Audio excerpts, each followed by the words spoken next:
السلام عليكم الغزالات، كي دايرين؟ لاباس عليكم؟ اموركم هانيه؟ نتمنى تكونوا بخير وعلى خير وباحسن الاحوال ان شاء الله. اليوم ان شاء الله غادي نشارك معكم واحد الحاجه اللي كلنا تقريبا وانا منكم كنت كنلوحها في الزبل حاشاكم، لانه ما كنتش مفكره انه عندها زعما شي قيمه غذائيه، لكن ملي قلبت عليها صراحه البنات تصدمت بزاف، لانه مكون عندنا في الدار وكنلوحوه راه وفيه منافع كبيره للذات ديالنا. فراه شي حاجه اللي سبحان الله، الله ما كيديرش شي حاجه الا وانه ضروري يدير فيها شي منفعه. وهذا المكون كما كتشوفوا هو الزريعه ديال القرعه الحمراء، يعني اللي كنحيدوها كنزولوا الزريعه كنلوحوها، يعني ما فكريش انه عندها شي قيمه غذائيه. كما قلت لكم اللي بحثت عليها صراحه تصدمت بزاف من المكونات الغذائيه اللي فيها، وغادي نشارك معكم بعض المكونات، بعض الفوائد عفوا اللي عندها، ومتاكده بالنسبه للناس اللي كيلوحوها اللي ما عارفينش المكونات ديالها راه غادي تصدموا بحالي. ومن بعد الفوائد غير اللي بقيت عاقل عليهم، اما راه صراحه راه فيها بحر ديال الفوائد، فبالنسبه للناس اللي مهتمين فيمشيو يبحثوا فراه غادي يلقاو كما قلت لكم بحر ديال الفوائد اللي فيها. كما قلت لكم ففيها الفوائد انها كتقلل من الاصابه بالسرطان اللي نجينا ونجيكم منه ولا دابا منتشر بكثره. فراه الزريعه ديال القرع كتقلل كما قلت لكم من الاصابه من السرطان، وكذلك فهي مصدر غني بالمغنيسيوم اللي كنا عارفين انه المغنيسيوم له دور مهم في تنظيم الضغط ديال الدم ديالنا، وكذلك كتقلل من الكوليسترول. بالنسبه للناس اللي كيعانيو من الكوليسترول فراه كتقلل من الكوليسترول في الدم، وكذلك كتقلل من مستوى السكر في الدم حتى هو.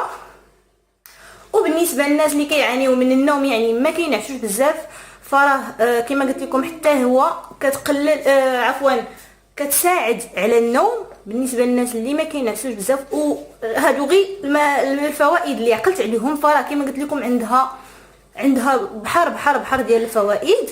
فنتمنى انني عطيتكم فكره عليها، ودابا غادي ندوزو للطريقه ديال التحضير ديالها. ابسط حاجه يعني غادي نصايبوها.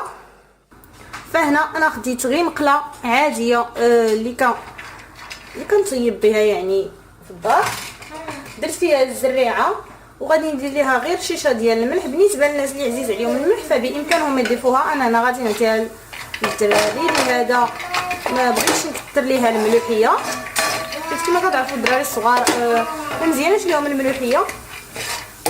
وغادي نبقى نقلي فيها، يعني نبقى نحركها حتى تبان ليا تحمرات وطابت. هذه اسهل طريقه، او اللي بغيتو ديروها حتى في الفران فراه كديروها، وكذلك كل شويه كتبقاو تحركوا. وبالنسبه للناس اللي غادي يسولوني على منين جبت الزريعه، فراه غادي تمشي عند اي خضار وغادي توصيه انه يجمعها لك، يعني حيت هو ديما كيقطع القرعه بالنسبه كيعطيها كيبيعها اجزاء، فغادي توصيه انه يجمعها لك، وراه غادي يجمعها لك. وتقريبا راه الثمن ديالها راه رخيص بزاف، يعني ماشي شي ثمن اللي غالي ولا رخيص بزاف، او يقدر يعطيها لك حتى فابور، يعني الا كنتي كتعاملي معاه راه غادي يعطيها لك فابور. وغادي تكون احسن انك تصايبيها بحال هكا. كما قلت لكم انا غادي نبقى نحرك فيها حتى تبان ليا بدات كتحمر، وغادي نرجع معكم. وهنا من بعد ما تحمرت لنا غادي تبان لكم تحمرات كامله. باش كتعرفوها طابت كتهزوا وحده وكتقشروها، يعني الا تقشرات لكم بسهوله كما بحال هكا، يعني راه عرفوها طابت. ملي كتقشر لكم دغيا صافي راه عرفوها راه وجدات، يعني طابت. وهذا هو الشكل النهائي ديال الزريعه ديالنا، صراحه كتجي زوينه، وكذلك كتكون بحال هذا الشكل ملي كطيب، يعني كتجي بحال هكا. وطريقه الاحتفاظ ديالها فكتديروها في شي قنينه محكمه الضغط، وكتحطوها في شي بلاكار يعني ما معرضش للشمس، شي بلاصه مظلمه، وغادي تبقى لكم لمده شهرين حتى 3 شهور، يعني ما كتخسرش دغيا. ونتمنى انني عطيتكم افاده على الزريعه، ديال القرع الاحمر، ونتلاقاو في وصفه جديده ان شاء الله، وتهلاو ليا في ريوسكم ومع السلامه.